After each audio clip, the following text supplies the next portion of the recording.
Par le Père, du Fils et du Saint-Esprit, ainsi soit-il.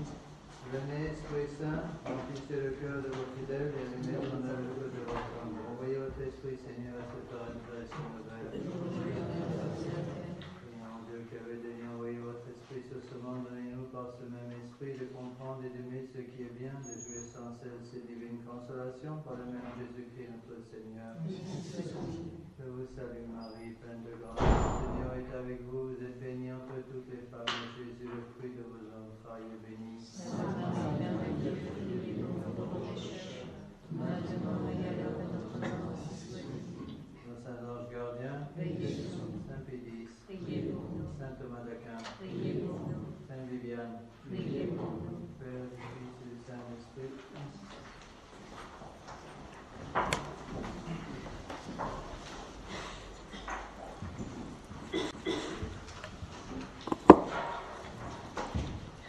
Bon, le Béguépin, dans sa grande bonté, m'a autorisé à brancher le chauffage au début pour que vous ne soyez pas complètement frigorifiés, mais le couper au début du cours. Donc, c'est ce que j'ai fait. Si vous êtes de nouveau gelé, faites-le moi savoir et puis je mangerai. J'ai deux petites choses à dire pour finir le cours sur la Sainte Eucharistie avant de commencer celui sur la confirmation. Alors, la confirmation en tant que telle, c'est un cours assez facile, mais je voudrais rajouter avec le cours sur la confirmation un petit cours de spiritualité en quelque sorte pour vous parler du rôle du Saint-Esprit et des dons du Saint-Esprit dans nos âmes, puisque c'est le Saint-Esprit qui est le grand sanctificateur de nos âmes. Alors nous en sommes à la page 14. D'abord, je vais faire une précision, une question qui m'a été posée. Je crois que j'ai du mal m'exprimer ou mal expliquer pour le jeûne eucharistique. D'abord, le prêtre est tenu au jeûne eucharistique, 3 heures, à partir du début de la messe. Les fidèles, eux, sont tenus au jeûne eucharistique décompté à partir du temps de la communion. Première chose à savoir. Deuxièmement, je répète les obligations pour que les choses soient claires. Donc, pour alcool, boissons alcoolisées et nourriture, c'est 3 heures avant la communion ou avant le début de la messe pour le prêtre ou pour les fidèles.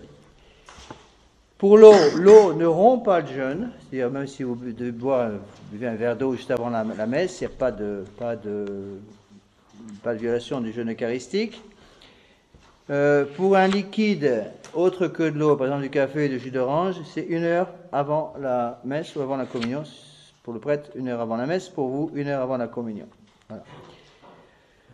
Donc je pense aussi, il faut bien comprendre ça, j'insiste lourdement sur l'importance de l'action de grâce. J'en ai déjà parlé. Donc vous pouvez utiliser, je vous ai dit la dernière fois, les 4 lettres ou les 5 lettres du mot ardor, adoration, remerciement, demande, offrande et résolution. Que les mamans surtout s'occupent sérieusement de faire une bonne action de grâce à leurs enfants. La plupart des enfants sont incapables de faire une action de grâce par eux-mêmes.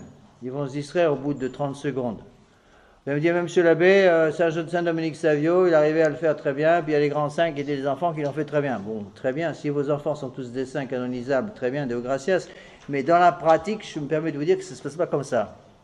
La plupart des enfants sont incapables de faire une action de grâce sans être aidés par quelqu'un. Donc la maman doit aider un petit peu, ou le papa doit aider un peu les petits, surtout ceux qui viennent de faire la première communion, pour qu'ils ne se distraient pas trop.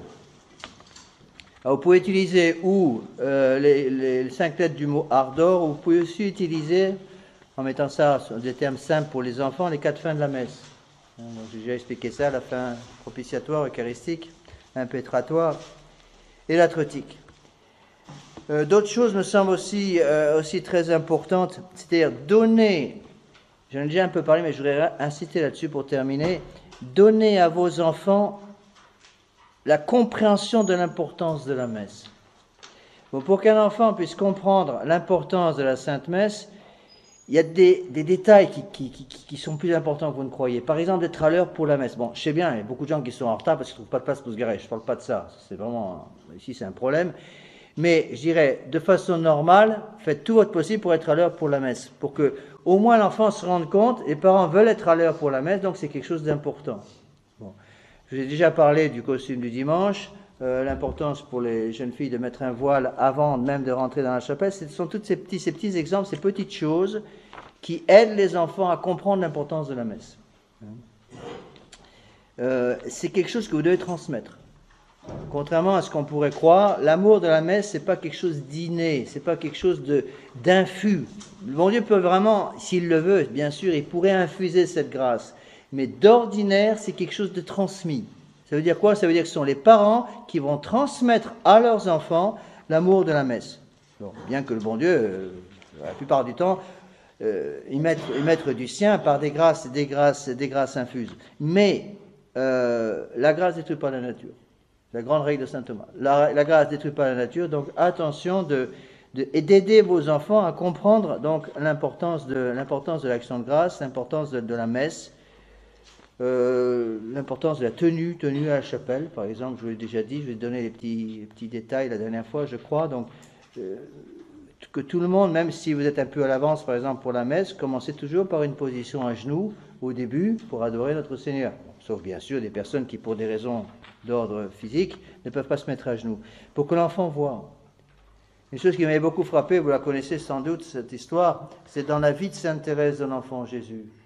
Elle dit que quand elle était toute petite, avant d'avoir fait sa première communion, elle a compris l'importance de la messe en regardant la façon dont son père assistait à la messe. Et elle dit dans son autobiographie qu'elle passait souvent la messe entière à regarder le visage de son père pendant la messe. Et elle dit de voir la façon dont mon père assistait à la Sainte Messe, les larmes d'amour qui souvent s'échappaient de ses yeux, dit-elle, j'ai compris l'importance de la messe. Donc c'est important pas simplement pour elle, mais aussi pour nous. Donc vous savez, l'éducation, elle passe par les parents. Bon Dieu, bien sûr, peut dans certains cas très particuliers s'adresser directement à vos enfants, mais la plupart du temps, elle passe par les parents. Donc que les parents fassent attention de donner justement cet exemple bien à chaque fois pour l'assistance à la messe. Donc page 14, j'ai déjà commencé rapidement le deuxième paragraphe. Donc évidemment, refuser la nouvelle messe équivoque, protestantisée, œcuménique de Paul VI. Vivez, je dirais, en accord avec vos convictions. C'est ça le plus important. On ne garde pas le catéchisme simplement parce qu'on apprend le catéchisme par cœur. Ce qui manque, c'est les convictions. Il faut ces convictions. Donc faites très très attention. Comment voulez-vous qu'un enfant puisse y comprendre quelque chose si, par exemple, pendant les vacances, vous acceptez, enfin je ne pense pas que ça se fasse ici, mais je sais que quand j'étais dans la fraternité, ça se faisait malheureusement pour certains fidèles qui n'hésitaient pas pendant les vacances, peut-être qu'ils n'avaient rien d'autre, parfois aller dans les messes, des messes d'indultes où ils entendaient un peu n'importe quoi en sermon, voire même parfois, malheureusement, des nouvelles messes. Il suffit par exemple qu'un enfant voit la communion distribuée dans la main, ça suffit pour détruire quelque chose dans l'âme de l'enfant qui est irrattrapable. Il faut le comprendre. Donc attention à ces choses-là, donc de bien suivre nos convictions religieuses. J'ai expliqué la dernière fois qu'il pouvait y avoir certains cas exceptionnels qui justifient une assistance passive à la nouvelle messe, par exemple pour un mariage, pour un enterrement d'une personne très proche. Il faut vraiment que ce soit un cas exceptionnel et que ce soit une assistance purement passive. C'est qu'il n'est pas question, pour moi c'est évident, il n'est pas question pour quelqu'un qui assiste par exemple à une messe moderne, par exemple pour l'enterrement de son propre père, donc je comprends que vous pensez que vous deviez absolument être là, c'est mon père, monsieur l'abbé, il faut que j'y aille, sinon je scandaliserai toute la famille. Bon, peut-être, mais vous restez au fond, ou à votre place, et vous dites votre chapelet pendant toute la messe. Ça, c'est justifiable. Ce qui n'est pas justifiable, à mon avis, c'est vous communier à cette messe. Ça, c'est inadmissible. Là, vous scandalisez vous-même et vous scandalisez vos enfants. Donc, attention à ces choses-là. N'oubliez pas que dès qu'on met le bout du petit doigt dans l'engrenage, c'est tout ce que demande le démon. Donc, à partir du moment, par exemple, il faut que vous compreniez bien ça, à partir du moment où un prêtre accepte, même qui dit la messe traditionnelle exclusivement, même qu'il n'y a pas de problème au niveau de l'ordination, de la validité de son ordination. Je pense par exemple à un prêtre qui a été ordonné par Monseigneur Lefebvre, par exemple, et qui actuellement est devenu un prêtre d'indulte. Bon, par exemple, il y en a malheureusement quelques-uns comme ça. Bon. Est-ce que ça justifie le fait que vous puissiez assister à sa messe? Moi, je ne pense pas. Je dis non catégoriquement, pourquoi? Parce qu'à partir du moment où un prêtre d'indulte, je parle d'un prêtre dont on est sûr de l'ordination, attention, hein, un prêtre, un d'indulte qui dit la messe traditionnelle, peut-on assister à sa messe? N'oubliez pas que si c'est un prêtre rallié, donc avec l'indulte, un prêtre rallié a accepté 3 choses. Il a accepté de reconnaître l'orthodoxie de la nouvelle messe, l'orthodoxie de Vatican II et l'orthodoxie du nouveau code de droit canon. Bon. Ça ne veut pas dire qu'il va la dire. Démon est un malin. Il ne va pas obliger, évidemment, les prêtres ralliés à célébrer la nouvelle messe. Vous comprenez très bien que si le démon avait demandé aux prêtres ralliés de célébrer la nouvelle messe, il y en a beaucoup qui ne l'auront pas fait. Et donc, ils ne se seraient pas ralliés. Donc, le démon va simplement demander, reconnaissez qu'il n'y a rien de mauvais avec la nouvelle messe, avec le nouveau code des droits canons et Vatican II. À partir du moment où vous acceptez ces 3 choses, vous mettez le doigt dans l'engrenage, hein. Si la nouvelle messe est orthodoxe, même si vous la dites jamais, ça veut dire quoi? Pourquoi la refuser? Comment pouvez-vous interdire à quelqu'un, ou demander à quelqu'un de ne pas assister à la nouvelle messe si vous dites qu'elle est orthodoxe? Si Vatican II est orthodoxe, alors vous ne pouvez absolument rien dire sur toutes les absurdités, les insanités faites par Benoît XVI en matière d'écuménisme, de liberté de conscience et de collégialité. C'était, je ne sais plus quand c'était avec Jean-Paul II, je crois. À un moment où il a annoncé Assise, c'était en fin 85, début 86, je crois. Au moment où il a annoncé la première réunion à Assise, il y a les cardinaux qui ont commencé à râler un peu. Eh bien, Jean-Paul II a pris tous les cardinaux ensemble à Rome, il leur a dit, râlez pas, vous avez tous signé Vatican II. C'est en toutes lettres dans Vatican II. Et effectivement, c'est en toutes lettres dans Vatican II. Dans Vatican II, vous avez le décret sur les relations avec les religions non chrétiennes. Il n'y a aucun problème pour l'écuménisme. Donc à partir du moment où on accepte Vatican II, on accepte tout le reste. Si vous acceptez le nouveau code des droits canons, vous acceptez la nouvelle définition de la messe, vous acceptez l'intercommunion avec les non-catholiques, ce qui est énorme. Dans le nouveau code des droits canons, on a le droit de donner l'extrême-onction à un non-catholique, comme un protestant. C'est inadmissible, on ne peut pas faire ça. Avec le nouveau code des droits canons, ils ont complètement changé, par exemple, les fins de la messe. On en parlera dans le traité du mariage. C'est inadmissible pour nous. Donc à partir du moment où, même si vous dites, je ne dirai pas la nouvelle messe, je n'assisterai pas à la nouvelle messe, je n'accepte pas au fond de moi-même les faux principes de Vatican II et du nouveau code de droit canon, mais je reconnais que le nouveau code de droit canon, le Vatican II et la nouvelle messe sont orthodoxes, mais vous coupez la branche sur laquelle vous êtes assise. C'est l'hypocrisie pure et simple. Et c'est sûr et certain que tous ceux qui mettent le doigt dans cet engrenage vont y laisser la main. Ça, c'est sûr et certain. Et le démon est un malin. Hein. Alors attention à ces choses-là. Donc soyez logique, je dirais, logique avec vous-même. Ceci dit, attention à la vertu de charité.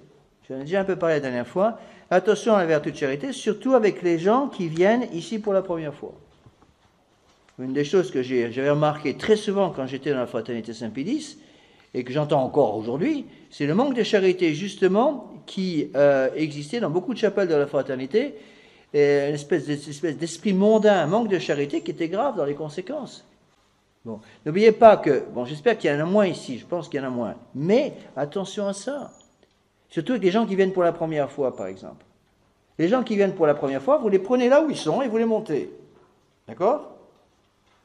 Mais quand vous voulez faire monter, si vous voyez qu'un plant de tomate dans votre jardin potager n'a pas de tuteur, bon, vous mettez un tuteur, vous attachez le plant de tomate, vous n'avez pas tiré comme un sourd pour redresser le plant de tomate.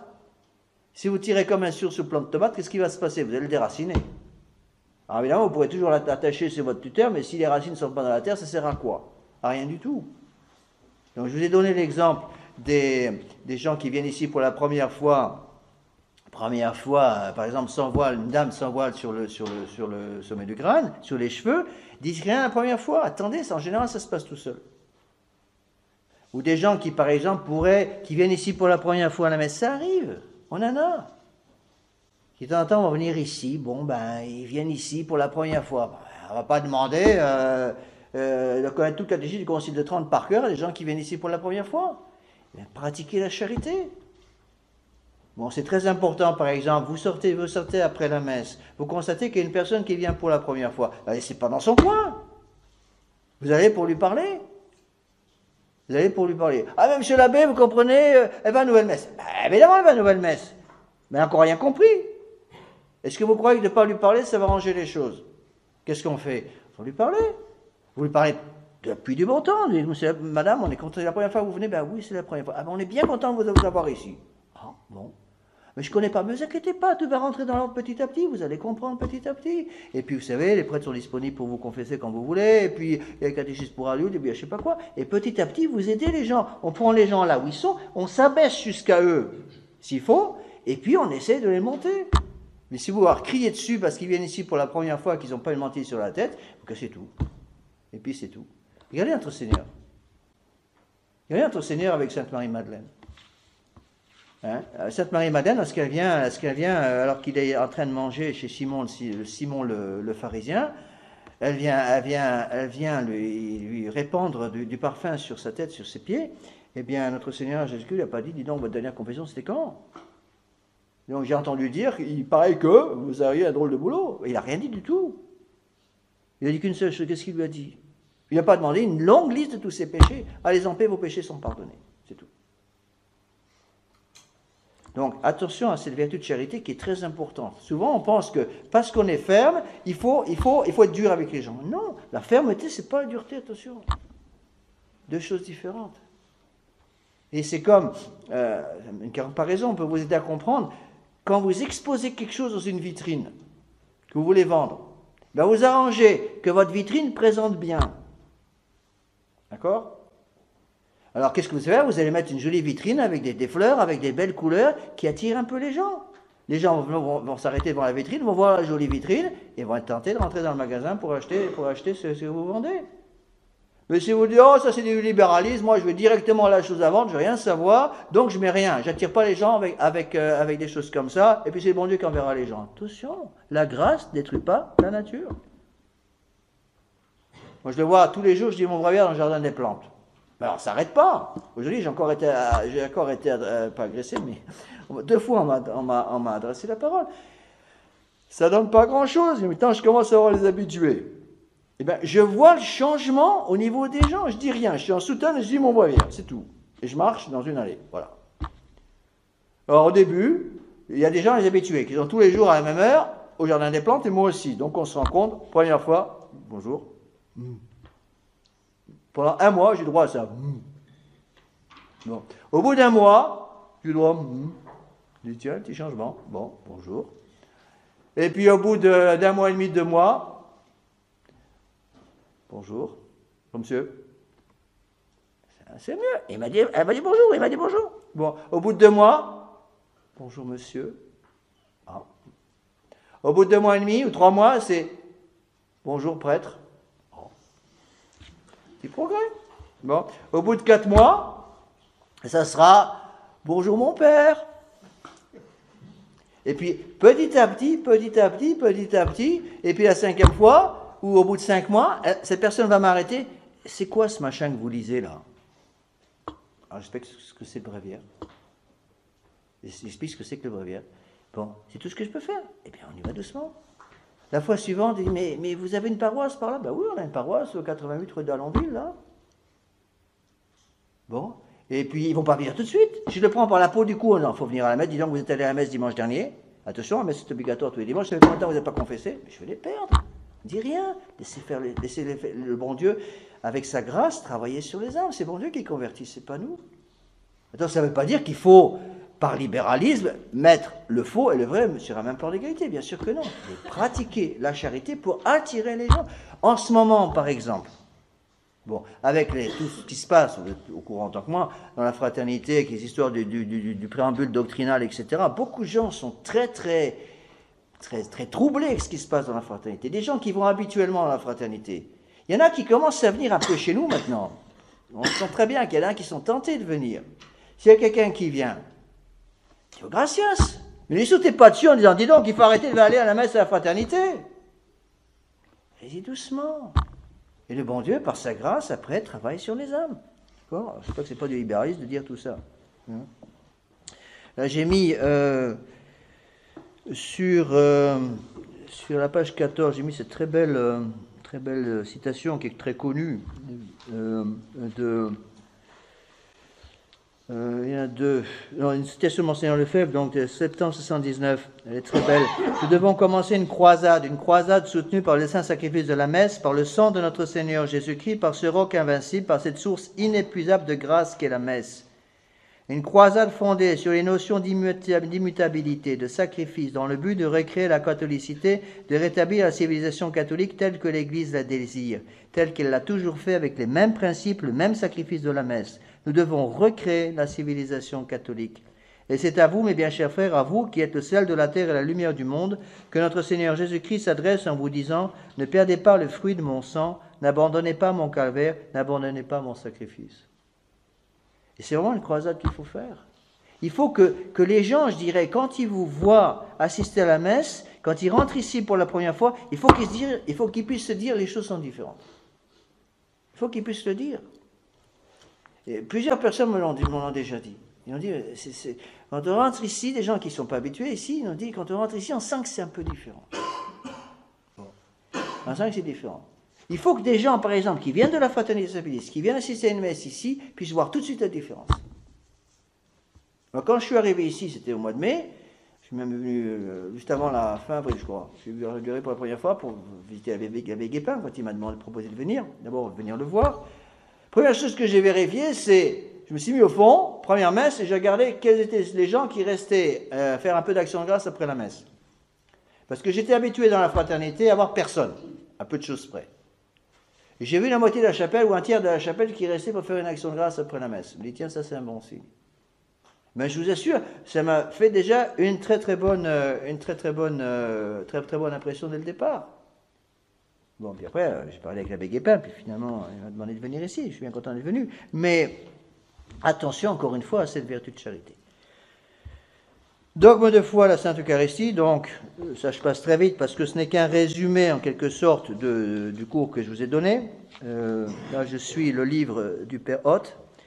Donc, le corps, premier dogme, le corps et le sang de notre Seigneur Jésus-Christ sont vraiment, réellement, substantiellement présents dans la Sainte Eucharistie par la transformation de toute la substance du pain en son corps et toute la substance du vin en son sang. Les accidents du pain et du vin demeurant après le changement de substance. Alors ça, c'est considéré comme sujet, j'ai expliqué longuement, c'est la transsubstantiation.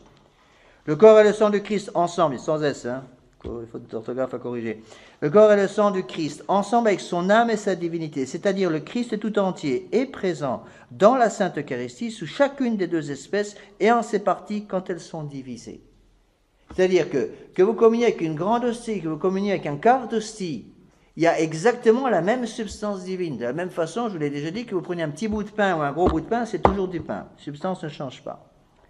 Le culte de latrie doit être donné au Christ présent dans la Sainte Eucharistie. Latrie, je vais l'expliquer, c'est la fondation du mot latretique. La fin latretique de la messe, c'est la fin d'adoration. Donc le culte de latrie, ça veut dire un culte d'adoration. Bon. Le culte à la Très Sainte Vierge Marie, au Saint, n'est pas le culte de latrie, mais le culte de Dulie, D-U-L-I-E. Donc vous avez trois choses, on verra ça plus tard, mais vous avez la latrie, L-A-T-R-I-E, la Dulie, D-U-L-I-E, et entre les deux, c'est ce qu'on appelle l'hyperdulie.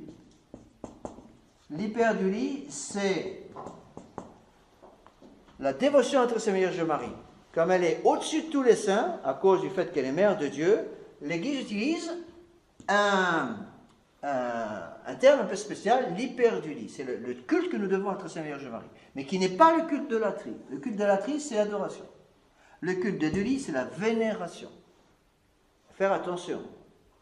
Bon, je vous l'ai peut-être déjà dit, je ne sais plus, mais j'ai rencontré 2 fois dans ma vie de prêtre, en 32 ans, des gens à qui j'ai dû refuser les sacrements publiquement, parce qu'ils étaient dans une secte qui adorait la Sainte Vierge, qui la considérait comme déesse.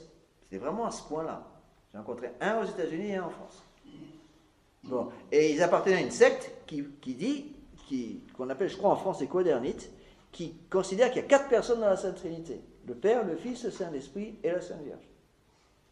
Et je peux vous dire comment je m'en suis rendu compte. Une fois, j'étais allé donner la communion, je ne sais pas si vous l'avez déjà raconté. Je suis allé à Lille, j'étais appelé par un malade de la paroisse, de chez nous, pour recevoir la communion, il voulait recevoir la communion, se confesser et communier, qui était à l'hôpital. Donc je vais voir cette personne que je connaissais bien, je lui apporte bien sûr les sacrements, je la confesse et je la communie.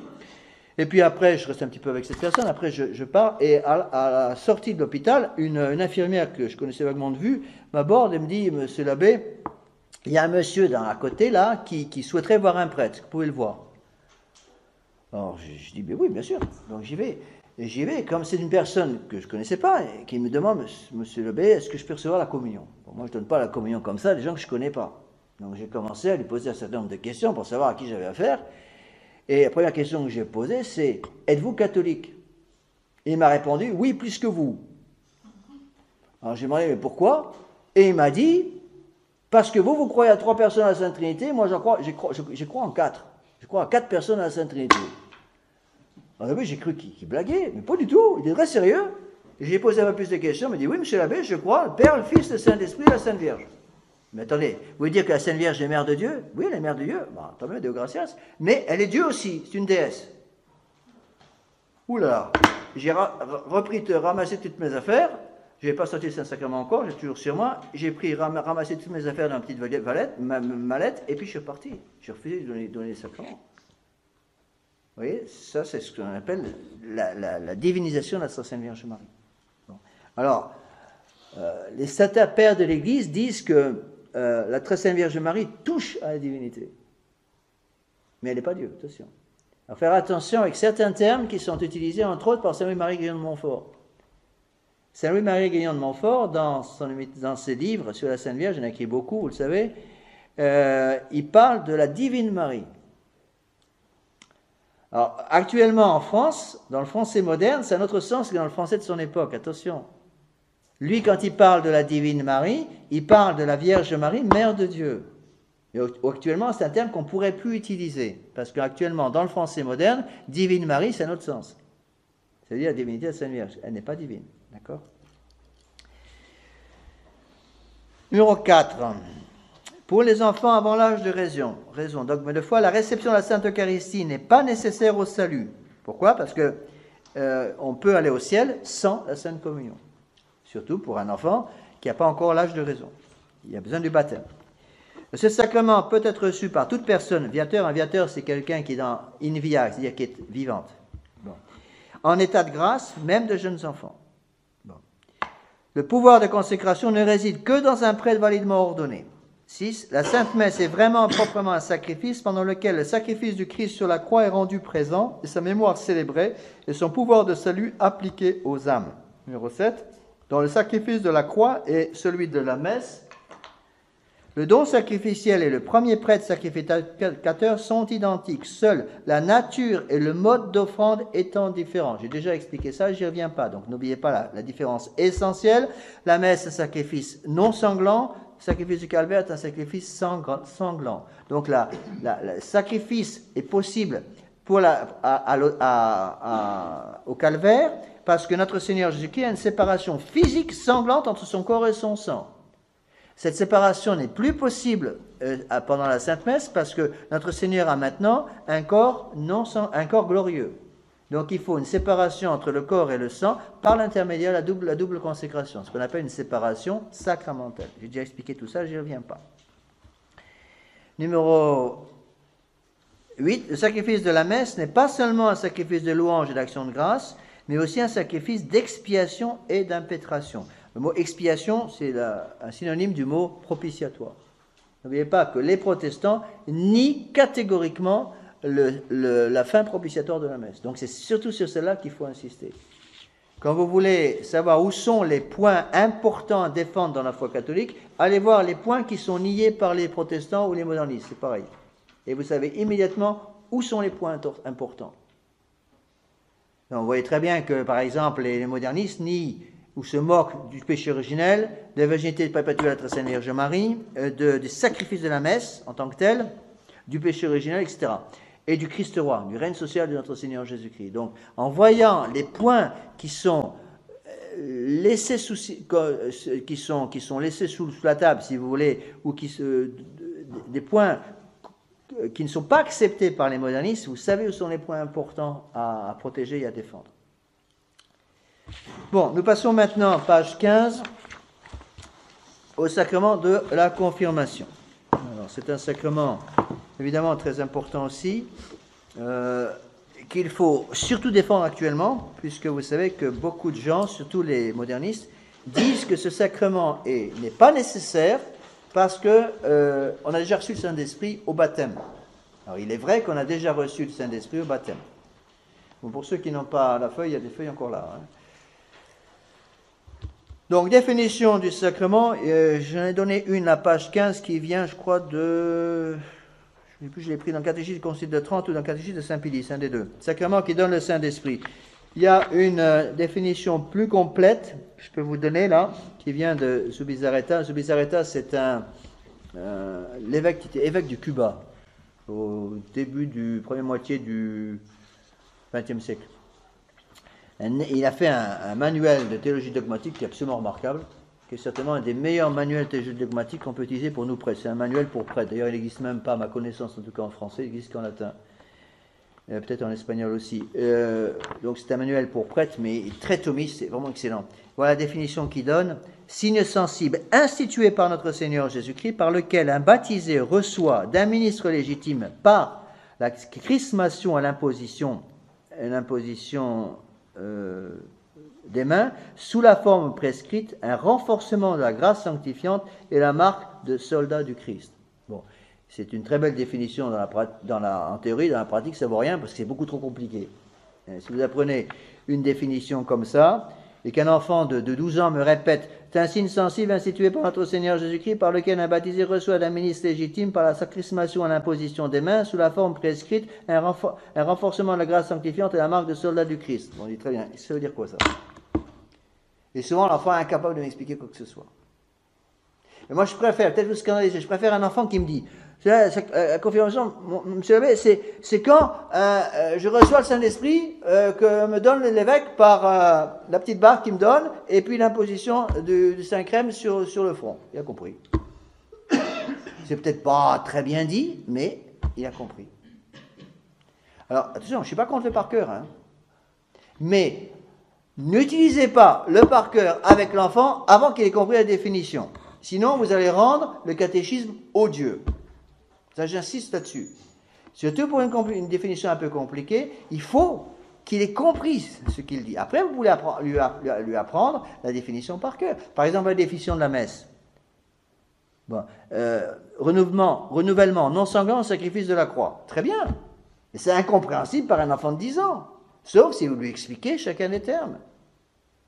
Pour la définition d'un sacrement, signe sensible d'une grâce invisible, institué par Dieu pour notre sanctification. Très bien, c'est la belle définition du Concile de Trente, magnifique. Mais ne me dites pas qu'un enfant de 10 ans est capable de comprendre une définition comme ça, c'est impossible. Donc il faut lui expliquer. Ce que c'est qu'un signe? Bon, tu promènes dans la forêt, tu vois un feu, ça veut dire quoi? Tu vois de la fumée, ça veut dire quoi? Il y a un feu. Et voilà. La fumée, c'est quoi? Ben, c'est un signe. Le feu, c'est la chose. Donc la fumée indique l'existence d'un feu. Et bien c'est pareil avec le sacrement. Quand vous recevez le sacrement, eh bien, il y a une grâce qui est donnée qu'on ne voit pas, mais il y a un signe qu'on voit. Ben, l'enfant comprend. D'accord?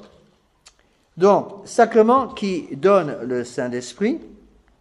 Alors, ce qui est très important dans ce sacrement fondamental, surtout aujourd'hui, plus que jamais, je dirais, on va essayer d'expliquer un petit peu correctement, c'est un sacrement qui va imprimer dans nos âmes le caractère de soldat de notre Seigneur Jésus-Christ. N'oubliez pas qu'il y a 3 sacrements, j'ai déjà expliqué ça, je repasse rapidement, 3 sacrements à caractère, le baptême, la confirmation et l'ordre. Le baptême donne le caractère de enfant de Dieu, le sacrement de la confirmation donne le caractère de quoi? Soldat de Dieu, et l'ordre de ministre de Dieu. Bon. Ces caractères sont des marques indélébiles. Bon. Dieu sait si aujourd'hui on est en pleine guerre. Bon, dès que nos enfants vont quitter, je dirais, le berceau familial, ils vont se retrouver en pleine guerre. Bon, ce n'est pas une petite escarmouche, c'est une guerre. Donc il s'agit absolument qu'ils soient armés, plus que jamais. Or, le sacrement de la confirmation donne précisément le caractère de soldat de Dieu. C'est celui-là dont ils ont besoin. Vous voyez ?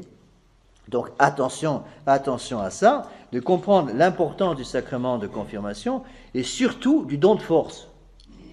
Bon, tous les dons du Saint-Esprit on en parlera après, tous les dons du Saint-Esprit sont importants, de toute façon ils sont tous liés. Et vous ne pouvez pas avoir l'un d'entre eux sans avoir tous les dons du Saint-Esprit, c'est pas possible.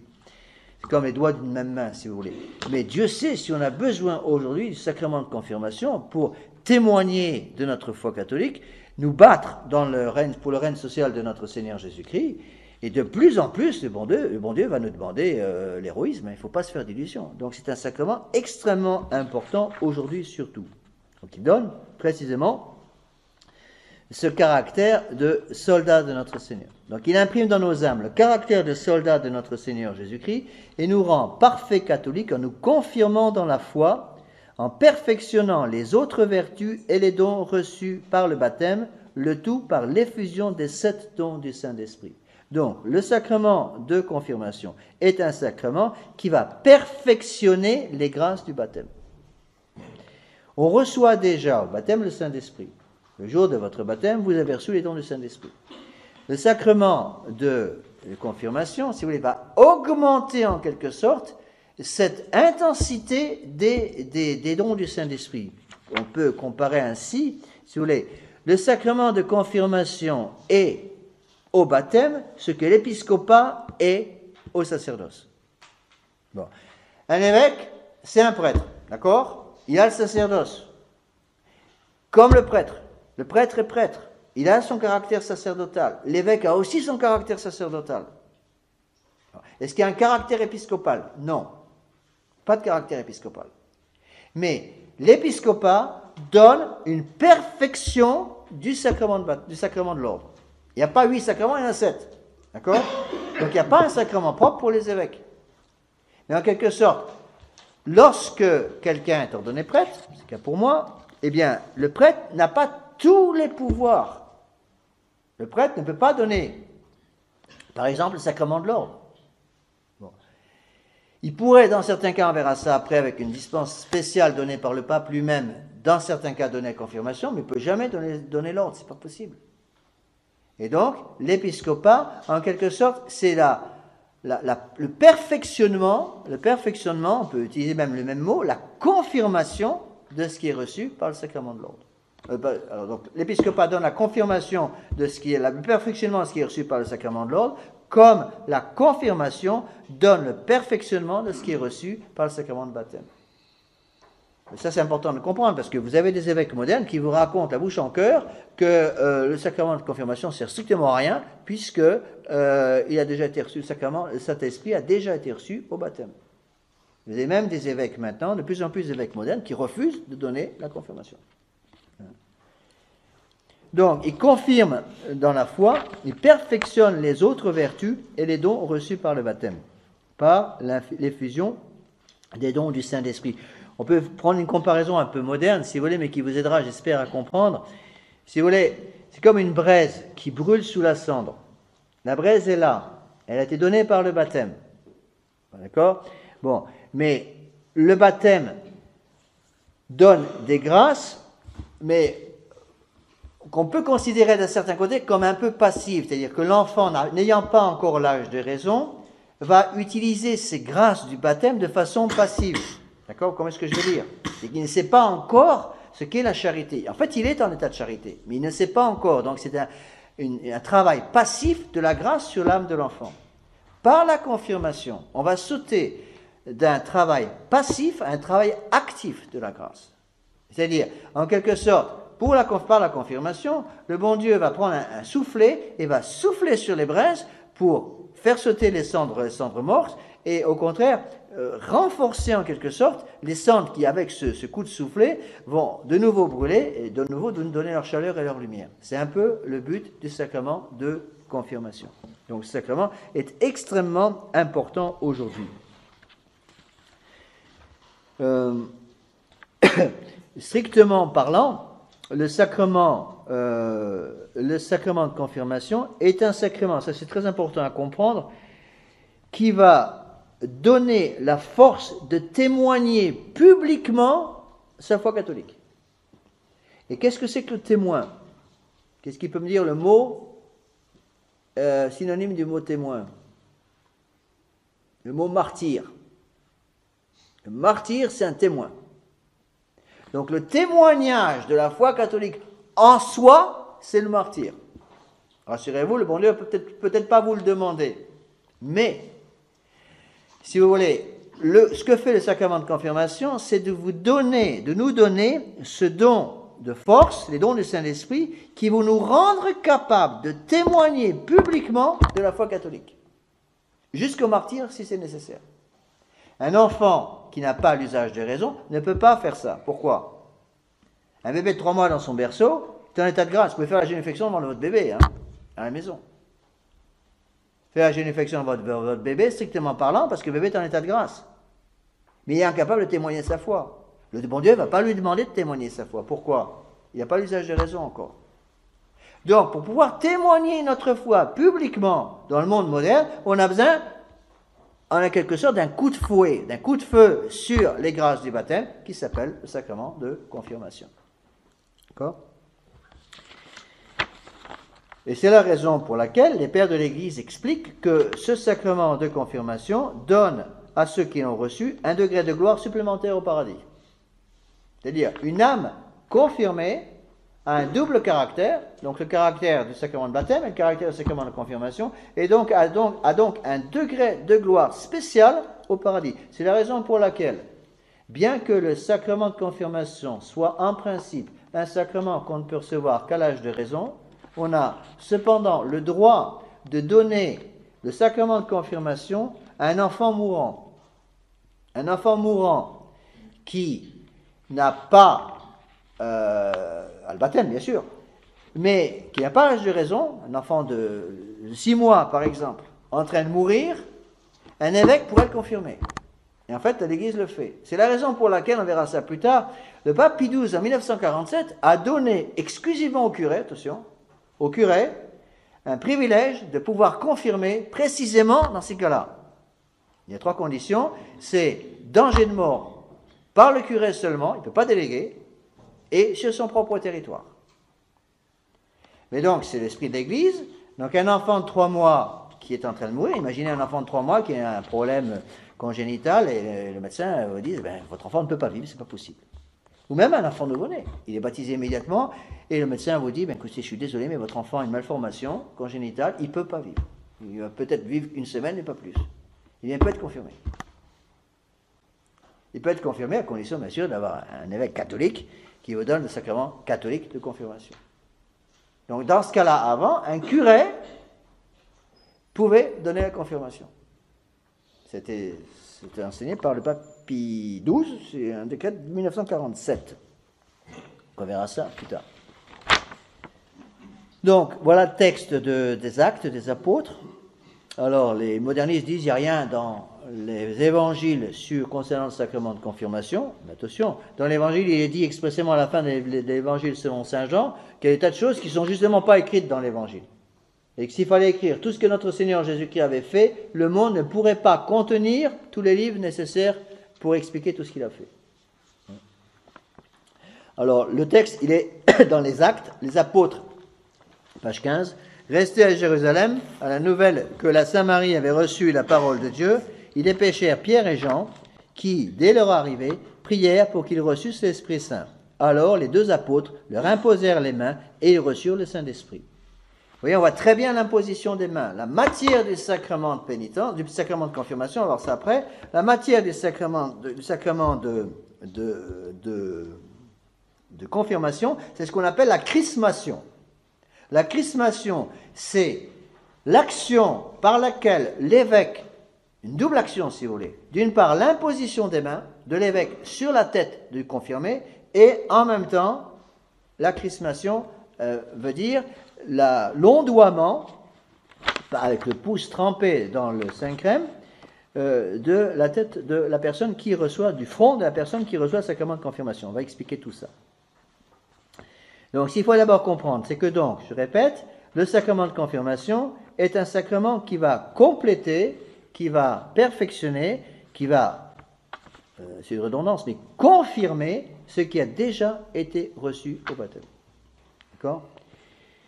Donc, c'est donc un signe sensible, c'est quelque chose qui peut se voir, qui est institué par notre Seigneur Jésus-Christ. Tous les sacrements ont été institués par notre Seigneur Jésus-Christ, par lequel un baptisé, donc une personne qui n'est pas baptisée, ne peut pas recevoir la confirmation. Donc, un enfant non baptisé ne pourrait pas recevoir la confirmation, c'est invalide. Il n'est pas en état de recevoir la confirmation. il peut recevoir cette confirmation, il y a une définition complète, que d'un ministre légitime. D'accord? Donc un évêque, ou dans le cas de danger de mort, un curé sur son territoire. Donc un ministre légitime par la chrismation et l'imposition des mains. Chrismation et imposition des mains, c'est une seule et même chose. Donc imposition des mains par l'évêque, et en même temps l'ondoiement par le sacrème. On va expliquer. Sous la forme prescrite, on va expliquer, qui est donc un renforcement de la grâce sanctifiante et la marque de soldat, qui donne aussi la marque de soldat du Christ. Donc renforcement de la grâce sanctifiante qui est déjà dans l'âme. Le sacrement de confirmation est donc un sacrement des vivants. Un sacrement qui ne peut être reçu et donné qu'à une personne qui est en état de vie spirituelle, c'est-à-dire qui a la vertu de charité. Donc, voilà ce que je dis ici dans le catéchisme. Donc, je reprends le catéchisme traditionnel. La confirmation, page 15, troisième paragraphe. La confirmation qui perfectionne la vie spirituelle a toujours été un rite sacramentel distinct du baptême. Pourquoi? Parce que le baptême fait naître dans la vie spirituelle, donc fait naître la vertu de charité, et par la vertu de charité, évidemment, la foi, l'espérance. N'oubliez pas ce que je vous ai déjà expliqué, qu'il n'est pas possible d'avoir la charité sans foi et espérance. Si vous avez la charité, vous avez la foi et l'espérance. Par contre, l'inverse n'est pas vrai. On peut avoir la foi et l'espérance sans la charité. N'oubliez jamais ça. Donc la foi et l'espérance peuvent exister, Dieu merci, dans quelqu'un qui est en état de péché mortel. La foi et l'espérance, dans ce cas-là, sont des fois, une foi et une espérance qui n'est pas formée par la grâce sanctifiante, sur le plan philosophique, sur le plan théologique, mais la foi et l'espérance peuvent exister dans quelqu'un qui est en état de péché mortel. Ce qui vous permet d'aller vous confesser après un péché mortel. Personne n'irait se confesser sans la foi, c'est impossible. Vous ne pouvez pas aller accuser vos péchés à un homme, même s'il est prêtre, sans la foi qui vous fait croire que cet homme a le pouvoir de vous accorder l'absolution. Donc il faut la foi pour ça. Vous comprenez? Donc, par contre, si quelqu'un a la charité, il a l'état de grâce, immédiatement, ipso facto, il a la foi et l'espérance. Donc si quelqu'un, même non baptisé, reçoit la grâce du baptême, plus exactement, la grâce sanctifiante, est-ce que c'est possible pour quelqu'un qui n'est pas baptisé avec un baptême d'eau d'avoir la grâce sanctifiante? La réponse est oui, je vous ai déjà expliqué ça, parce qu'on appelle un baptême de désir. Par le baptême de désir, la charité est donnée à cette âme. Bon, le cas par exemple d'un catéchumène qui meurt avant le baptême, il reçoit la grâce du sacrement de baptême sans le baptême d'eau. Il reçoit une grâce spéciale, c'est un don particulier que mon Dieu donne qu'à certaines personnes, il va recevoir la grâce de la charité. Puisqu'il a la charité, ipso facto, il reçoit en même temps la foi et l'espérance. D'accord?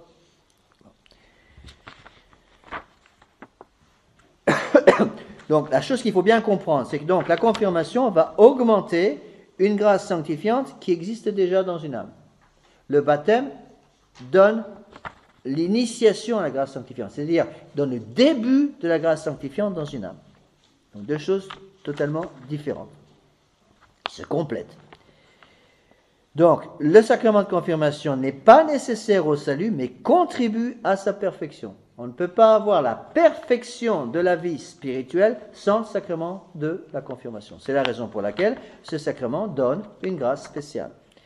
Là, il y a un texte que je vous cite de saint Thomas qui est très peu connu, pour expliquer jusqu'où va l'enseignement de l'Église, pour expliquer l'importance de ce sacrement, de la même façon que le baptême étant nécessaire au salut. Et pas la confirmation n'est pas nécessaire au salut, attention. Mais le baptême étant nécessaire au salut, c'est une chose tellement importante que le bon Dieu, dans sa miséricorde, permet à quelqu'un de recevoir la grâce du baptême sans le sacrement du baptême d'eau, par le baptême de désir ou le baptême de sang. J'ai déjà expliqué. De la même façon, Dieu accorde ce qu'on appelle la confirmation par désir. C'est l'enseignement de saint Thomas. Je vous cite ici le texte. Il est à page 15. La puissance divine n'est pas liée au sacrement. Ça, c'est saint Thomas d'Aquin. Un homme peut donc, sans le sacrement de confirmation, recevoir la force spirituelle pour confesser publiquement la foi du Christ, comme on peut recevoir la rémission des péchés sans le baptême. Ça a été le cas de tas de martyrs, par exemple, qui n'étaient que baptisés, des adultes. Ils étaient baptisés, certains n'étaient même pas baptisés du tout, beaucoup, parce qu'à l'époque on baptisait surtout comme adultes, Donc beaucoup des 4 millions, on pense qu'il y avait à peu près 4 millions de martyrs pendant les 4 premiers siècles de l'Église, c'est énorme, jusqu'à 313, la paix de Constantin. Beaucoup de ces martyrs n'étaient même pas baptisés, c'est des catéchumènes. Donc ils sont morts avec une grâce spéciale, la grâce du baptême de sang. La grâce du baptême de sang a donné, puisqu'il n'y a pas de plus beau témoignage à donner, qu'on puisse donner de sa foi, que de donner sa vie pour le Christ. Donc ils ont reçu le don de force, c'est évident. C'est ce don de force qui leur a permis de mourir martyrs. Bon, et en général, ils ne mouraient pas d'une balle dans la nuque, hein. Bon, ils étaient coupés en morceaux dans le sens de la longueur, dans le sens de la largeur, et puis après, on recollait tous les petits morceaux, on était dévorés par des lions. Bon, c'était pas facile à endurer. Bon, ils ont enduré des souffrances, certains absolument invraisemblables. Bon, ces souffrances, personne ne pourrait les supporter sans une grâce spéciale qu'ils ont reçue. Donc, saint Thomas le dit bien, donc il dit là, donc on peut donc, sans le sacrement de confirmation, recevoir la force spirituelle. Cependant, dit-il, comme personne ne reçoit l'effet du baptême sans le désir du baptême, personne non plus ne reçoit l'effet de la confirmation sans le désir de celle-ci. Et cela, on peut l'avoir avant d'être baptisé. Le sacrement de confirmation est l'ultime consommation du baptême. Saint Thomas va jusqu'à dire qu'on peut recevoir, sans avoir le baptême d'eau, dans un cas évidemment d'exception, non seulement un baptême de désir, ce que vous savez déjà, mais sans doute ce que vous ne savez pas correctement, on peut aussi recevoir, dit-il, la grâce du sacrement de confirmation. Et on le voit très bien chez les martyrs. Comment voulez-vous expliquer qu'une petite fille de 12-13 ans comme Sainte Blandine à Lyon ait accepté les souffrances par lesquelles elle est passée? C'est tellement menu que le bureau n'arrive même pas à trouver un anneau pour l'enchaîner qui soit suffisamment petit pour son poignet, parce que le poignet passait à travers l'anneau. Bon, elle a eu des souffrances incroyables. Eh bien, il est évident que tous ces martyrs qui sont passés par des souffrances incroyables comme ça avaient le don de force. Vous ne pouvez pas supporter tout ça sans le don de force. Or, la plupart n'étaient pas confirmés. Il y avait certainement des martyrs qui étaient confirmés, certainement, on ne sait pas, mais beaucoup ne l'étaient pas. Eh bien, dans ce cas-là, ils ont reçu, avec la grâce, même pour ceux qui n'étaient pas baptisés, ils ont reçu non seulement la grâce du sacrement de baptême, mais la grâce du sacrement de confirmation par désir. Oui. Pourquoi? Parce que justement, ce sacrement de confirmation donne une grâce spéciale. Alors attention, ça, il faut savoir que c'est l'enseignement de saint Thomas d'Aquin, que quelqu'un qui est baptisé par un baptême d'eau, ou un baptême de sang ou un baptême de désir, n'a pas le caractère sacramentel. Il manque quelque chose, attention.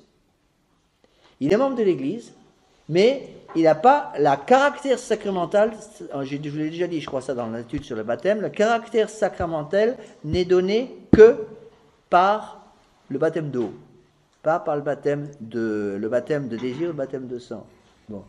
C'est vraisemblablement la même chose pour la confirmation. La confirmation par désir donne la grâce du sacrement, comme le baptême de désir donne la grâce sanctifiante, la grâce principale, la charité. De la même façon, le sacrement de confirmation par désir, pour quelqu'un même qui n'est pas baptisé, donne la grâce du sacrement. C'est-à-dire quoi? Qu'est-ce que c'est que la grâce du sacrement de confirmation? Les 7 dons du Saint-Esprit, évidemment. On va donner la grâce du sacrement de confirmation, même sans le caractère du baptême.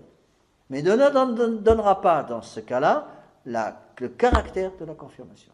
C'est l'enseignement de saint Thomas. C'est pour ça que je vous ai mis ce texte-là, qui est assez peu connu. Donc, comme personne ne reçoit l'effet du baptême sans le désir du baptême, personne non plus ne reçoit l'effet de la confirmation sans le désir de celle-ci, et cela, on peut l'avoir avant même d'être baptisé. Donc, il faut bien comprendre ces choses-là. Il faut aussi ne pas dire de bêtises sur le sujet. C'est évident que ce sont des cas d'exception. On pourrait, attention, je l'ai déjà expliqué, quelqu'un ne pourrait pas dire « Ah ben, moi j'ai un baptême de désir, donc je ne me fais pas baptiser par un baptême d'eau. » Non. Pas valable dans ce cas-là, attention, je l'ai déjà expliqué, ça n'oubliez pas. Hein. Le baptême de désir n'est valable que pour quelqu'un qui, sans faute de sa part, ne peut pas recevoir le baptême d'eau. C'est pareil pour la confirmation. Bon. C'est très important par les temps qui courent. Parce que les gens m'ont souvent demandé, puis que je suis là, et à l'abbé Guépin, je suppose que c'est la même chose, les gens nous demandent, mais monsieur l'abbé, qu'est-ce qu'on fait pour la confirmation des enfants? Ben, on ne fait pas très bien pour le moment. C'est pas clair. Qu'est-ce qu'on fait pour le sacrement de confirmation pour les enfants? eh bien, aidez vos enfants à avoir le désir du sacrement de confirmation. Le désir du sacrement de confirmation, s'il se retrouve dans un cas dans lequel nous sommes plus ou moins actuellement, où il n'est pas possible, peut-être facilement, d'avoir un évêque validement consacré qui puisse donner le sacrement de confirmation à nos enfants, parce que c'est une telle pagaille dans l'Église que c'est difficile de s'y retrouver, eh bien, le bon Dieu peut donner à vos enfants, surtout si vous leur explicitez bien les choses, il peut donner à vos enfants la grâce du sacrement de confirmation sans recevoir le sacrement lui-même. Oui, donc c'est très clair, c'est l'enseignement de saint Thomas d'Aquin. Il est évident que, surtout aujourd'hui, c'est saint Thomas qui explique, on verra ça plus tard, mais saint Thomas explique qu'il y a des époques de l'histoire de l'Église pendant lesquelles le bon Dieu demande l'héroïcité de la foi. Il ne le demande pas tout le temps. C'est évident qu'au Moyen-Âge, pas au Moyen-Âge, dans les premiers siècles de l'Église, quand on était vivier sous Dioclétien, au début du IVe siècle, pour être mangé par un lion sans râler, sans gémir, il faut quand même une grâce spéciale, enfin, je pense. Je ne sais pas la taille d'un gosier de lion, mais c'est quand même pas très gros. Donc, pour qu'une tête passe par là, il faut quand même réduire pas mal de choses. Hein. Donc, il faut qu'un martyr qui passe dans la bouche, dans le gosier d'un lion, il reçoive des grâces spéciales, c'est absolument évident. Et c'est quelque chose de très très important à expliquer, à comprendre maintenant. C'est-à-dire qu'il y a des temps, nous dit saint Thomas, où l'héroïcité de la foi est demandée par le bon Dieu. Et il dit, je n'ai pas le texte sous les yeux là, mais il dit, vous n'êtes pas tenu constamment de témoigner votre foi, mais vous devez témoigner de votre foi à chaque fois qu'un silence de votre part pourrait être interprété comme un abandon de votre propre foi. Donc il y a des circonstances dans lesquelles le témoignage de la foi est absolument nécessaire. Vous voyez ? Je donne un exemple. Cet après-midi, j'ai été harponné au jardin des plantes, en train de dire mon prière, par un musulman. Bon. Il était en train de lire son Coran. Il avait une version arabe-français. Bon, j'ai jamais vu ça. Et il m'a lu certaines sourates de son Coran. J'ai tout de suite dit, moi je ne suis pas musulman, donc votre machin, ça ne m'intéresse pas. Bon. Il a absolument voulu me lire ces sourates. Bon, il m'a lu quelques-unes. Et je lui ai dit, mais il y a un petit problème. J'étais obligé de lui dire ça.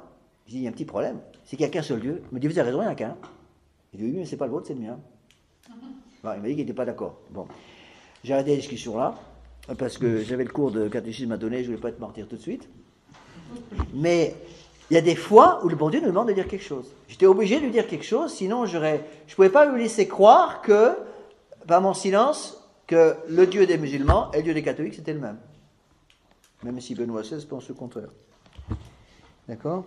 Donc, le caractère reçu rend l'obligation, ça c'est très important à comprendre, par le sacrement de confirmation, vous recevez des grâces qui vous permettent de rendre le témoignage public de votre foi. Donc, le caractère reçu par le sacrement de confirmation non seulement donne des droits, mais des devoirs. C'est-à-dire, le sacrement de confirmation va vous donner le droit à certaines grâces pour témoigner votre foi. D'accord ?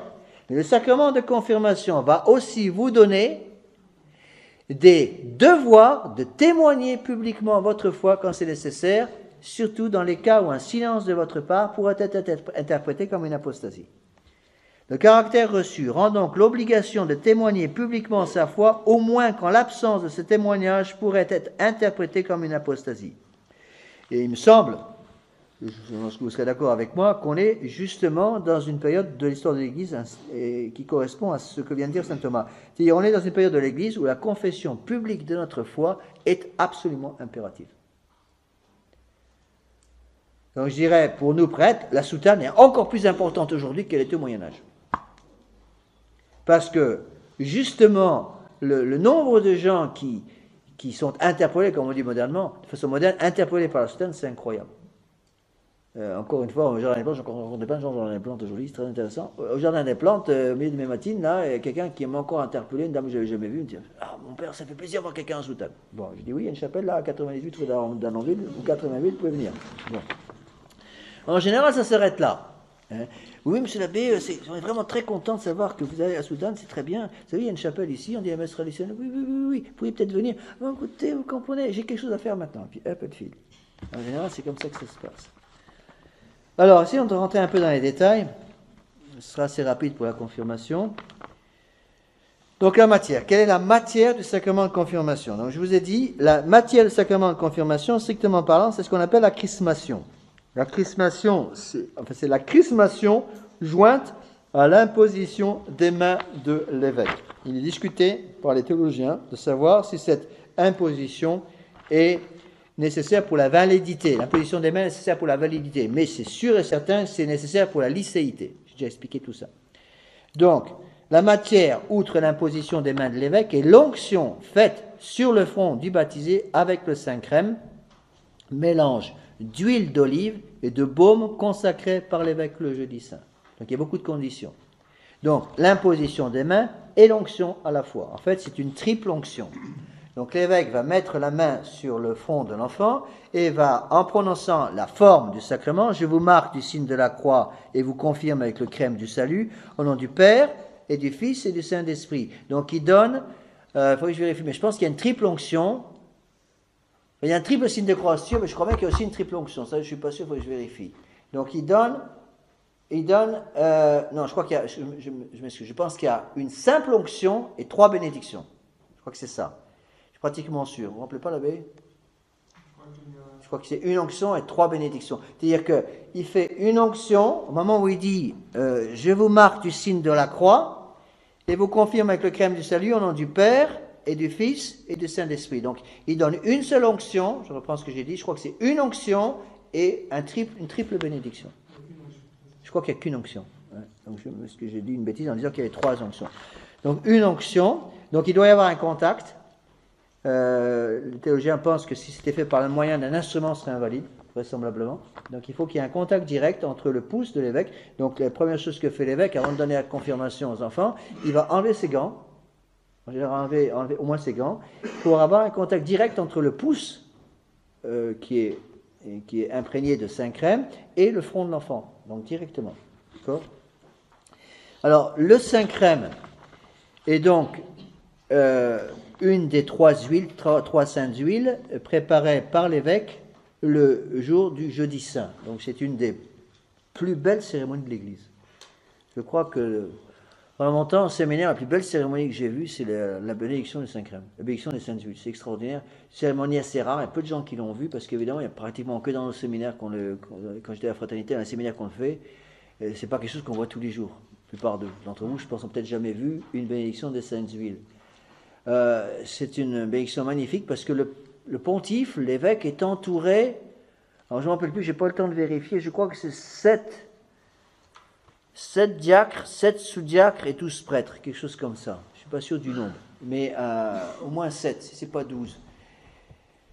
Et donc après, chaque prêtre, chaque sous-diacre et diacre, je crois, après, revient pour répéter une partie non pas de la formule de bénédiction, qui est donnée seule par l'évêque, mais pour vénérer les saintes huiles. Donc c'est une vénération publique, ça se fait le jeudi matin. Une bénédiction extrêmement, extrêmement belle, qui est faite donc par l'évêque. L'évêque seul a ce pouvoir. Donc, il va bénir 3 huiles. L'huile du Saint-Crème, l'huile des catéchumènes et l'huile des infirmes. Alors, commençons par la 3e, c'est la plus simple. L'huile des infirmes n'est utilisée que pour le sacrement de l'extrême onction. C'est l'huile qu'on utilise pour donner le sacrement des malades, le sacrement de l'extrême onction. Le Saint-Crème est utilisé pour toutes les consécrations. Ça veut dire quoi? Ça veut dire la confirmation, bien sûr, mais aussi les consécrations. Par exemple, consécration d'un évêque. Quand un évêque est ordonné, un prêtre est ordonné, consacré évêque, c'est une consécration. Donc il est consacré avec le Saint-Crème. Bon. Le prêtre, quand on lui consacre les mains, pour pouvoir toucher le Saint-Sacrement, est consacré avec l'huile des catéchumènes. Il y a la différence. L'évêque avec l'huile du Saint-Crème, c'est pas pareil. Donc on utilise aussi le Saint-Crème pour la consécration d'un calice, consécration d'un autel, par exemple, consécration d'une église. Dans une église qui est consacrée, vous avez les croix de consécration, il y en a 6 de chaque côté, il y en a 12, il me semble bien. Donc une par chaque sur le côté. C'est les croix rouges qu'on voit sur le côté sur les murs. Elles sont consacrées avec le saint crème par l'évêque. Donc l'évêque va faire une consécration pour bien montrer que l'Église est consacrée au Saint-Esprit, au travail du Saint-Esprit. Donc, je répète, le saint crème est utilisé pour le sacrement de baptême. La deuxième onction à la fin du baptême est donnée avec l'huile du saint crème, parce que c'est une consécration, l'enfant est consacré. Donc, après l'onction que le prêtre va faire avec l'huile du catéchumène, ici sur le cou et au haut du dos, le prêtre, à la fin du baptême, fait aussi une onction sur le sommet de la tête. Ça s'appelle que c'est la tête avec l'huile du saint crème. Bon. Donc, confirmation, pareil, l'évêque seul peut le faire, en temps normal, j'expliquerai plus après. Aussi pour toutes les consécrations. Donc, consécration d'un calice, consécration d'une patène, consécration d'un autel, consécration d'une église, consécration des cloches aussi. Tout ce qui est consacré, le saint crème intervient. L'huile des catéchumènes intervient pour le baptême et aussi pour l'onction des mains du prêtre, du jeune prêtre qui vient d'être ordonné. Bon. C'est aussi utilisé, l'huile de saint crème et l'huile des catéchumènes sont aussi utilisées pour faire l'eau baptismale. L'eau baptismale est un mélange d'eau naturelle et de saint crème et d'huile des catéchumènes. C'est important de l'expliquer aux gens parce que souvent, quand on baptise les enfants, moi j'explique tout le temps parce que souvent les mamans voient la bouteille d'eau que nous utilisons pour le baptême et disent Monsieur l'abbé, votre eau est sale. Mais mon eau n'est pas sale, madame, mais mon eau, c'est pas de l'eau pure, c'est une émulsion en fait. L'eau baptismale est une émulsion d'eau mélangée avec l'huile des catéchumènes et l'huile de saint crème. Donc c'est une eau qui est trouble à cause de. C'est pour ça qu'en principe on la remue avant pour refaire l'émulsion parce que l'huile se sépare évidemment de l'eau, l'huile flotte sur l'eau. Donc on remue en principe l'huile avec l'eau pour refaire l'émulsion avant de baptiser. D'accord ? Donc, alors l'huile a toujours été un symbole de la grâce dans l'Église à cause de sa fonction. L'huile chauffe, l'huile fortifie et l'huile éclaire. Ce sont trois fonctions de l'huile. Surtout avant, il n'y avait pas d'électricité, on utilisait les lampes à huile. Donc, l'huile est le symbole de la lumière donnée par le Saint-Esprit. L'huile aussi, surtout dans les premiers siècles de l'Église, était utilisée dans la vie courante pour soigner les malades. Il y a beaucoup de massages à l'huile. Bon, à l'époque, il n'y a pas beaucoup de médicaments, c'est beaucoup ça. Et donc, c'est un symbole, dans ce cas-là, de l'huile qui fortifie l'âme contre le démon. Et enfin, l'huile, donc, qu'est-ce que j'ai dit ? Donc, éclaire, renforce et réchauffe. Donc, l'huile était utilisée aussi pour chauffer. L'huile pour chauffer les aliments, par exemple, faire un feu, on peut faire un feu de l'huile, et donc c'est un symbole de la chaleur du Saint-Esprit qui vient réchauffer les âmes. D'accord ? Alors, le baume est un mélange d'un parfum, d'une résine en fait, mélangé par l'évêque, c'est l'évêque qui le prépare en général. Le baume est un mélange donc d'huile d'olive mélangée à un parfum qu'on trouve surtout en Arabie, en Orient, au Moyen-Orient. Donc l'huile, voilà le texte ici. Donc la matière, outre l'imposition des mains de l'évêque, page 15, et l'onction faite sur le front du baptisé avec le saint crème, mélange d'huile d'olive et de baume, consacré par l'évêque le jeudi saint. L'huile qui s'étend et fortifie signifie l'abondance de la grâce qui se répand dans l'âme du catholique pour le confirmer de la foi. Dans la foi, on voit très bien quand on utilise l'huile d'olive pour baptiser un enfant, par exemple, pour l'onction après le baptême, ou avant le baptême, on fait une onction justement ici sur le devant et sur le dos de l'enfant, devant le cou et à l'arrière du cou. Eh bien, on voit très bien que l'huile reste, et c'est très difficile de nettoyer une tache d'huile. Donc il faut prendre, c'est pour ça qu'on prend du citron en général pour nettoyer et purifier les doigts après avoir touché l'huile. Après, on en a partout. Et si après j'ai le malheur de toucher mon rituel, par exemple, les pages du rituel, et que j'ai pas bien purifié mes doigts, tout de suite là, l'huile passe sur les pages du rituel. C'est la raison pour laquelle l'huile est utilisée aussi parce qu'elle ne se corrompt pas. Même si on garde les 3 saintes huiles, les prêtres ont tous ça. J'ai toujours ça dans mon bureau et dans ma voiture. Dans ma voiture plutôt, j'ai toujours une trousse pour les sacrements et j'ai les saintes huiles. Et c'est un petit tube qui se divise en trois, donc 3 tubes qui se vissent les uns dans les autres. Donc un tube supérieur, un tube au milieu, un tube en bas, donc un petit tube avec trois c'est comme ça, donc un tube vertical, si vous voulez, avec 3 parties.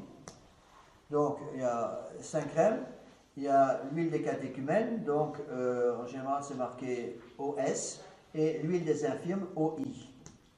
Bon, OS, c'est Oleum Sanctum en latin. Donc, SC, 5 crèmes, Sanctum Chrismum. Oleum Sanctum, c'est l'huile des catéchumènes.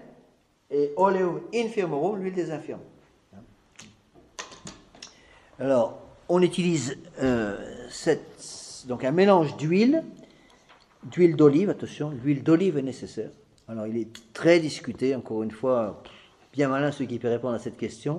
Vous savez que dans l'église de Vatican II, ils utilisent n'importe quelle huile. Est-il nécessaire que l'huile soit huile d'olive pour la laïcité? Sûr et certain, la réponse est oui. Pour la validité, c'est douteux. Ai-je le droit de dire qu'un sacrement, qu'une huile, un 5 crème confectionné avec de l'huile, par exemple d'arachide, est-ce que ça serait invalide en soi? J'hésiterais à dire oui. J'hésiterais à dire non. En fait, c'est douteux. C'est la raison pour laquelle, lorsque nous avons des enfants qui ont été consacrés, et qui ont été confirmés avec le nouveau rite de confirmation, on verra ça après, confirmés avec le nouveau rite de confirmation, on demande à ce qu'ils soient reconfirmés sous condition. Reconfirmés sous condition, c'est tout à fait préférable. Vraisemblablement, les nouvelles confirmations sont invalides, d'autant plus que la plupart des nouveaux évêques ont été consacrés évêques avec le nouveau rite de 81, et donc là, la confirmation est absolument invalide, ils ne sont même pas évêques.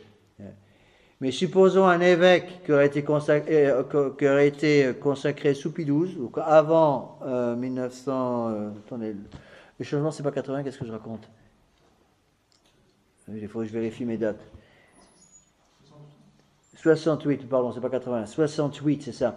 1968, changement du rite de l'ordination sacerdotale et changement du rite de la consécration épiscopale. 68, pardon. Eh bien, supposez un évêque confirmé avant, ordonné, consacré évêque avant 1968, qui donne la confirmation avec la formule traditionnelle, mais une huile faite avec une huile d'arachide, je dirais c'est douteux. Mais je ne dirais pas en soi, c'est absolument certainement invalide, c'est douteux. Donc là, dans un cas comme ça, il faut reconfirmer sous condition. L'huile a toujours été l'huile d'olive parce que justement l'olive qui est pressée pour donner l'huile est le symbole du Sacré-Cœur de Jésus qui est broyé pour donner ses grâces. C'est la raison pour laquelle notre Seigneur Jésus-Christ a subi avant sa passion, est allé au jardin des Oliviers, à Gethsémani, c'est le jardin des Oliviers, pour y subir son agonie. L'agonie n'a pas lieu n'importe où, mais précisément au jardin des Oliviers, à cause du symbole de l'huile d'olive. Les pères disent que la passion de notre Seigneur Jésus-Christ a été pour notre Seigneur Jésus-Christ ce que le pressoir est pour l'huile d'olive, et pour le noyau d'olive. De même que le noyau d'olive a été pressé, concassé pour en extraire l'huile bénéfique, de la même façon, le corps de notre Seigneur Jésus-Christ a été broyé dans la passion pour en extraire l'huile bénéfique pour nos âmes, à savoir la grâce sanctifiante. D'accord? Donc, attention, faites un peu attention dans ce que vous dites à propos des nouvelles confirmations.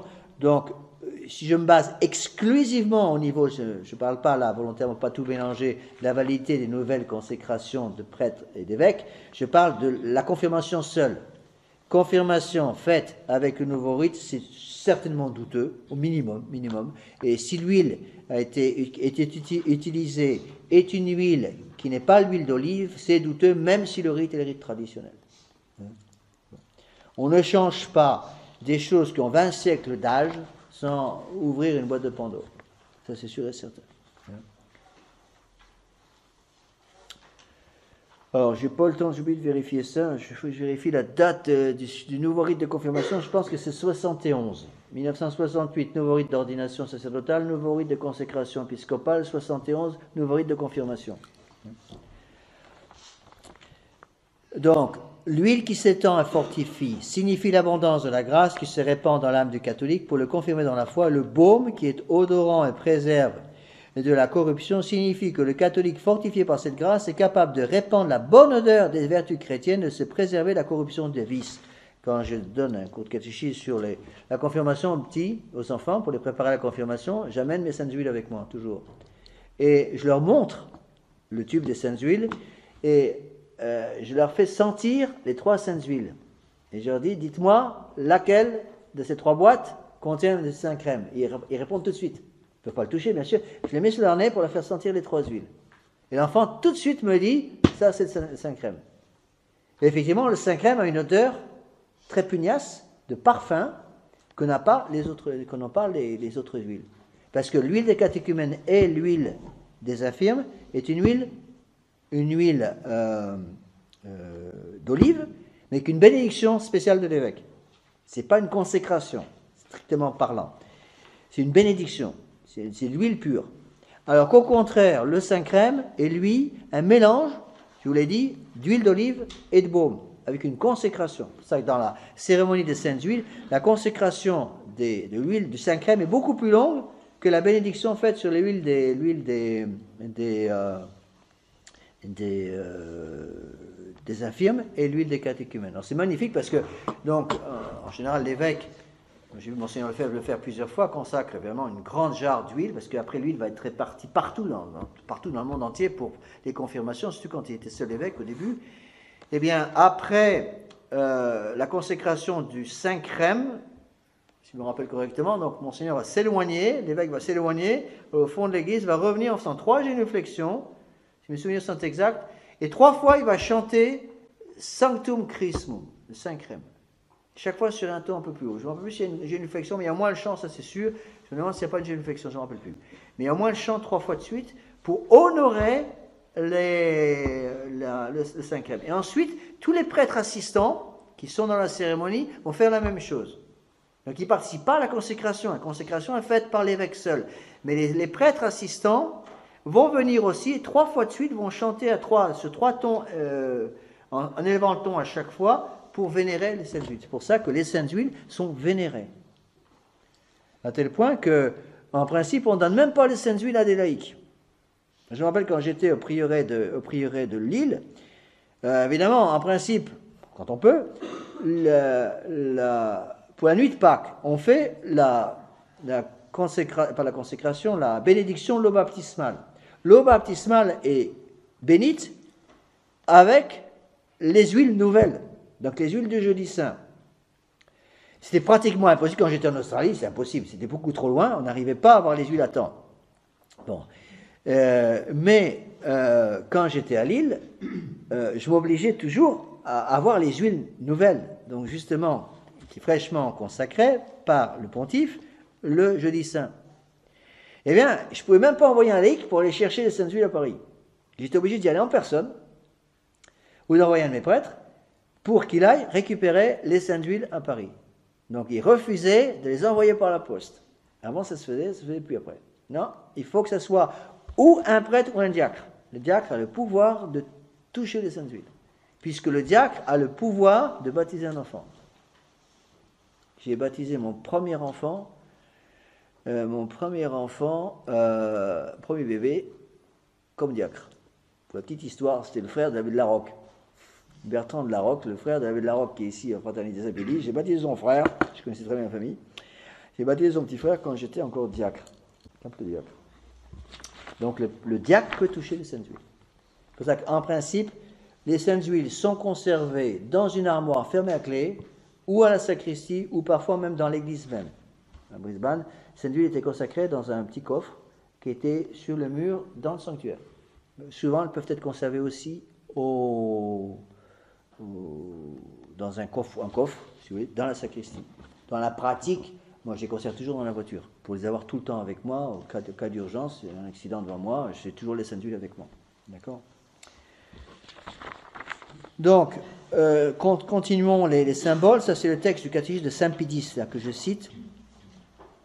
Donc le baume a cette odeur, cette bonne odeur de parfum qui explique la bonne odeur de la grâce qui répand qui est répandu sur l'âme pour qu'elle pratique les vertus chrétiennes. Donc on parle de la bonne odeur des vertus chrétiennes et les préserver de la mauvaise odeur du vice. Donc le vice a une odeur en quelque sorte sur le plan spirituel et les vertus ont une bonne odeur. Bon. Il y a des saints, plusieurs saints, si mes souvenirs sont exacts, Saint Philippe Néri était comme ça, et plusieurs saints qui ont eu cette grâce du bon Dieu, ils savaient renifler l'état de grâce des gens. Simplement, en voyant une personne, ils étaient capables, ils sentaient un parfum qui exhalait d'une âme en état de grâce et une mauvaise odeur qui sortait d'une âme en état de péché mortel. Ce serait bien pratique pour nous d'avoir ce don, parce que pour les confessions, ça arrangerait bien les choses. Mais moi, j'ai jamais eu ce don. Mais certains saints l'avaient eu. Moi, comme je ne suis pas un saint, je n'ai pas eu. D'accord. Bon, l'onction est faite sur le front. Pourquoi sur le front? Voilà ce que dit saint Pédis. L'onction est faite sur le front, où apparaissent les signes de la crainte et de la honte, afin que le confirmé comprenne qu'il ne doit pas rougir du nom de la profession de chrétien et avoir peur des ennemis de la foi. On dit que c'est par le front d'abord qu'on rougit, dans les moments de honte et les moments de peur. Bon. Et donc les moments de crainte, donc les signes de la crainte ou de la honte apparaissent d'abord sur le front. Et donc c'est le front qui est confirmé. L'évêque, c'est toujours le texte de saint Pédis, il est très beau là, saint Pédis explique bien tout ça. L'évêque donne un léger soufflet au confirmé pour qu'il sache qu'il doit être prêt à souffrir toutes sortes d'affronts et de peines pour la foi de Jésus-Christ.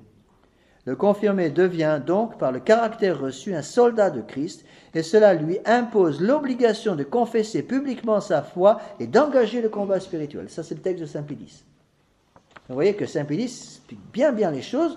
Donc, l'obligation qui est donnée par le sacrement de confirmation, pour tout confirmer, de confesser publiquement sa foi et d'engager le combat spirituel. Ça ne veut pas dire, attention, vous êtes obligé de vous promener avec un grand placard dans votre dos qui dit « je suis catholique ». Non. Mais dans certains cas, vous serez obligé d'affirmer votre foi. Si quelqu'un vous dit devant vous, il n'y a pas de différence entre le Dieu des musulmans, le Dieu des bouddhistes et le Dieu des catholiques, vous êtes tenu de dire, oui, il y a une différence, c'est faux. Le Dieu des catholiques n'est pas le même que le Dieu des musulmans. Vous ne pourriez pas vous contenter d'un silence. Sauf si vous faites une telle tête que tout le monde voit que vous n'êtes pas d'accord. Donc dans certains cas, Dieu peut exiger de chacun d'entre nous, ça peut être valable pour vous, et puis formez-vous parce que ça peut arriver demain matin. Hein. Avec ce qui se passe dehors, ça peut arriver beaucoup plus vite que vous le croyez. Bon, vraisemblablement, il semble que le démon ait compris que les martyrs, le martyr physique donne beaucoup de gens au ciel et peu d'apostats. Alors, c'est pas très rentable pour lui. Par contre, on voit très bien dans l'histoire de l'Église, avec l'histoire de l'Église, des premiers siècles de l'Église, pendant lesquels il y a eu énormément de martyrs, je vous dis à peu près 4 millions de martyrs, il y a eu très peu d'apostats. Il y en a eu, mais très peu. Par contre, l'apostasie d'ordre spirituel, c'est-à-dire non plus la persécution physique souvent multiplie les martyrs, donc les gens qui vont au ciel, et il y a peu d'apostasie.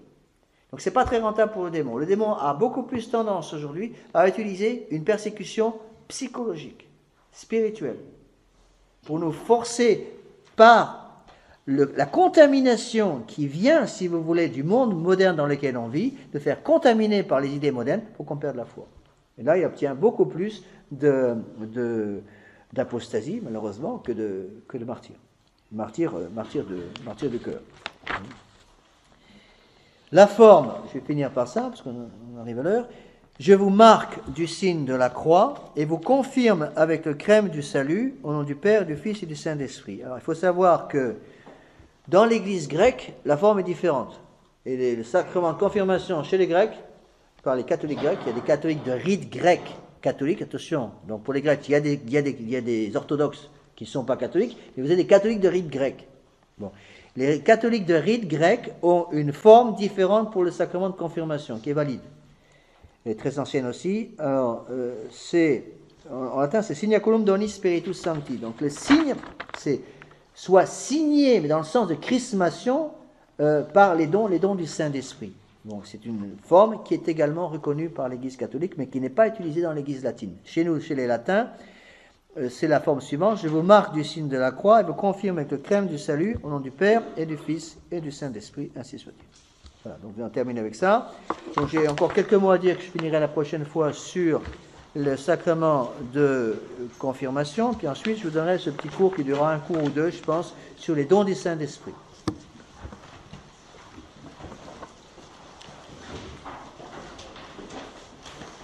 Au nom du Père, du Fils et du Saint-Esprit, ainsi soit-il. Gloire soit rendue au Père, au Fils et au Saint-Esprit, c'était au commencement, maintenant et toujours, dans tous les siècles des siècles.